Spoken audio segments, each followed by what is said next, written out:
Ringo Starr, the ever-smiling, easygoing drummer of the Beatles, has long been a symbol of peace amid the storms of rock and roll. But today Starr opens up about a side of himself and the music world that fans rarely see.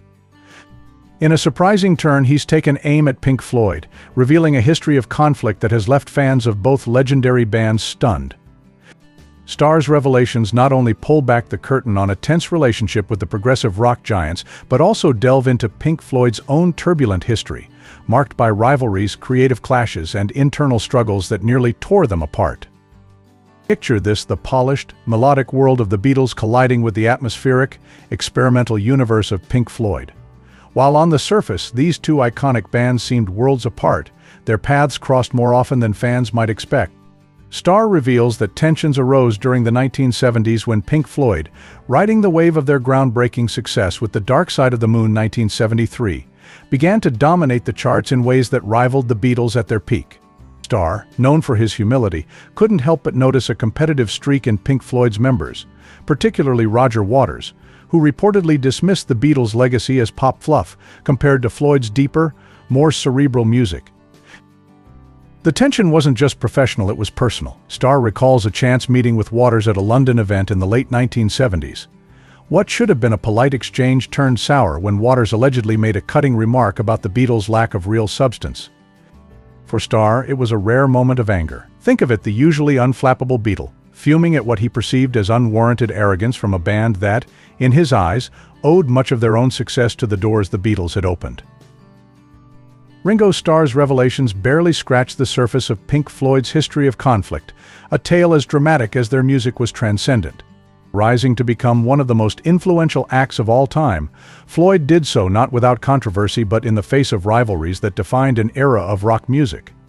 One of the most enduring clashes involved the Rolling Stones, a band with its own claim to legendary status.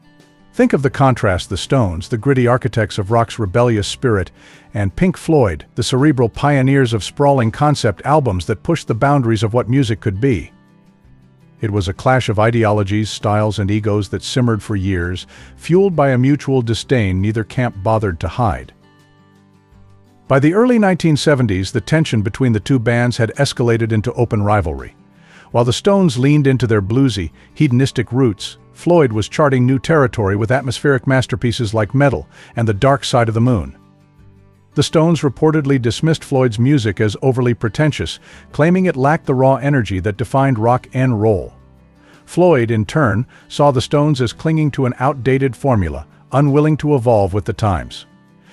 This unspoken animosity came to a head at the 1971 Glastonbury Festival, where Mick Jagger, with his trademark smirk, reportedly referred to Pink Floyd's music as a good cure for insomnia. For Roger Waters, Pink Floyd's outspoken and fiercely protective lyricist, the comment was more than just an insult, it was a challenge.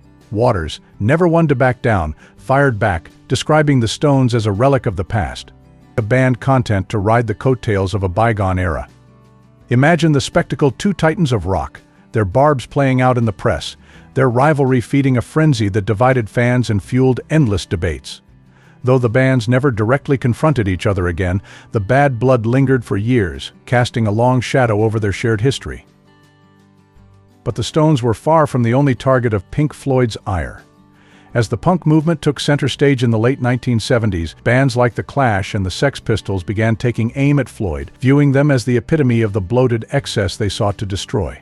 To the punks, Floyd's elaborate stage productions and conceptual albums symbolized everything wrong with mainstream rock: out of touch, overindulgent, and pretentious.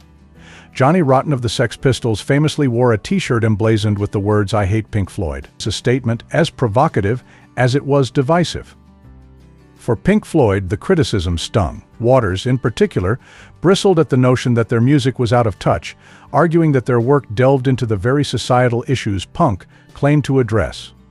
Yet the divide was undeniable. Punk celebrated raw simplicity, while Floyd's ethos was rooted in meticulous artistry and grandiose storytelling.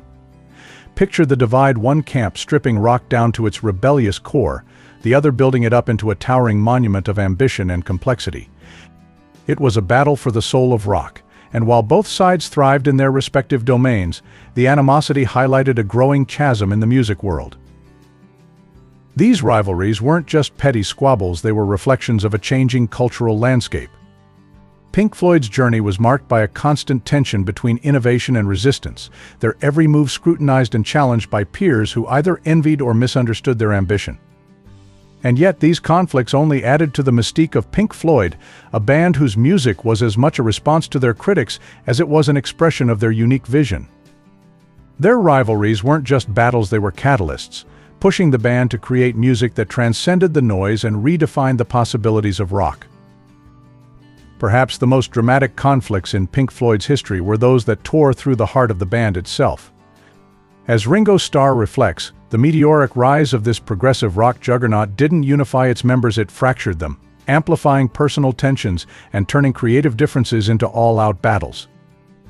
At the center of this storm was the power struggle between Roger Waters, the band's visionary lyricist, and David Gilmour, the melodic architect who gave their sound its soul.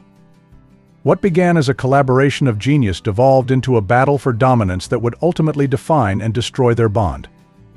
Picture the scene in 1979 during the recording of The Wall. The atmosphere is suffocating, the weight of expectation crushing. Waters, the driving force behind the concept album, wielded control like a dictator, dictating every note, every lyric, and every arrangement with an iron grip. Gilmour, known for his understated demeanor, found himself pushed to the sidelines, his creative input minimized to the point of irrelevance.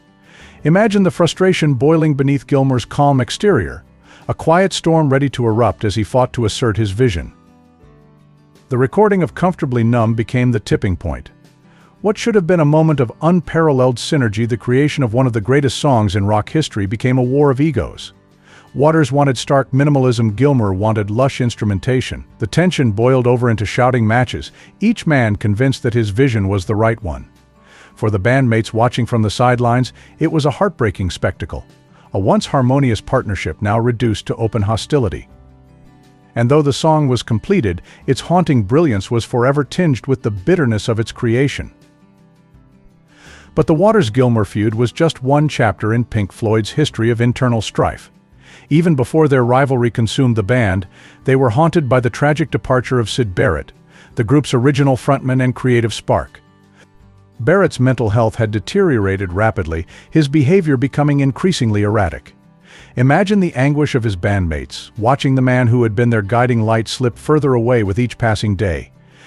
By 1968, they were left with no choice but to replace him, a decision that, while necessary, left emotional scars that never fully healed. Barrett's absence cast a long shadow over the band. While they found success without him, the lingering guilt and grief from his departure permeated their music, shaping albums like Wish You Were Here, a poignant tribute to their lost friend. Yet, the emotional toll of Barrett's exit also deepened the fractures within the group. The members carried that unspoken weight into every studio session, every tour, every decision, compounding the tensions that would later explode during their greatest triumphs. Pink Floyd's internal conflicts were not just about clashing egos or creative differences, they were about the collision of deeply human vulnerabilities. Waters, driven by an unrelenting need for control, and Gilmour, quietly struggling to assert his worth, represented two sides of the same coin, artists caught between their shared brilliance and the personal demons that threatened to consume them. Their civil war, played out in studios and on stages around the world, was a microcosm of the band's entire journey, an extraordinary fusion of beauty and chaos, unity and division, that continues to captivate fans to this day. As Ringo Starr pulls back the veil on his own conflicts with Pink Floyd, he sheds new light on a band whose story is as turbulent as it is iconic. Pink Floyd's legacy stands as a paradox, a group that created music of transcendent beauty while being plagued by relentless discord. Their journey was a symphony of contrasts, moments of unparalleled brilliance marred by fractured relationships, soaring ambition tempered by bitter rivalries. Picture this: a band whose music seemed to touch the infinite, yet whose members were often embroiled in disputes that dragged them back to earth. Starr's revelations add a new layer of intrigue to the mythology of Pink Floyd, reminding fans that even the most visionary artists are deeply human. For all their groundbreaking achievements, Pink Floyd's history is riddled with moments of personal failure and professional discord. Their ability to channel these tensions into music that defined generations is both awe-inspiring and tragic, a reminder of the fine line between genius and dysfunction. Starr's account underscores how these very flaws, ambition, ego, and conflict shaped the band's identity as much as their music. Their rivalries, both external and internal, were not just obstacles but catalysts. The creative friction between Roger Waters and David Gilmour, while deeply damaging, was also the driving force behind some of their most iconic work. Think of The Wall, a masterpiece born out of personal vendettas and clashing egos. Yet for every triumph like this, there was a cost. Relationships deteriorated, friendships crumbled, and the band's unity fractured irreparably. Starr's candid reflections bring these sacrifices into sharp focus, forcing fans to grapple with the reality that greatness often comes at a steep price. And yet, for all the drama and disarray, Pink Floyd's achievements remain monumental. They revolutionized rock music, crafting soundscapes that were as introspective as they were expansive. Their albums, from Dark Side of the Moon to Wish You Were Here, continue to resonate with listeners, standing as testaments to what can be achieved when creativity triumphs over chaos. But Starr's insights remind us that these accomplishments came not in spite of their conflicts, but because of them. Their music was forged in the fires of disagreement and tension, a reflection of the flawed yet brilliant minds behind it. Pink Floyd's legacy, much like their music, is layered and complex. Starr's account doesn't tarnish it but rather enriches it, offering a glimpse into the human struggles behind the art. It's a legacy of breathtaking highs and devastating lows, a band that reached for the stars even as they grappled with the weight of their own humanity.